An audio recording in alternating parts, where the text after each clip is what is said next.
في الساعات القليلة الماضية دقت مواقع التواصل الاجتماعي بوقوع جريمة مأساوية في دولة الجزائر الشقيق. شرطي يقتل 4 من زملائه ثم ينتحر. ولكم بعض التفاصيل حول الخبر. منذ قليل وقعت جريمة قتل في الجزائر سوق أهراس.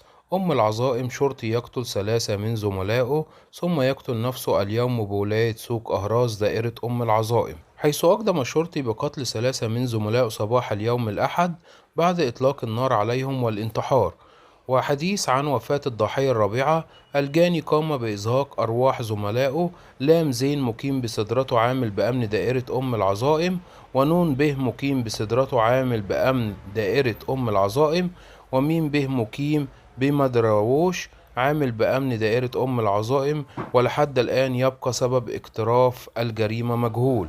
وجاء بيان للأمن الوطني، تعرب المديرية العامة للأمن الوطني عن أسفها العميق إزاء الحادث المميت الذي أودى بحياة 4 من موظفيها صبيحة اليوم بدائرة العظائم ولاية سوق أهراس.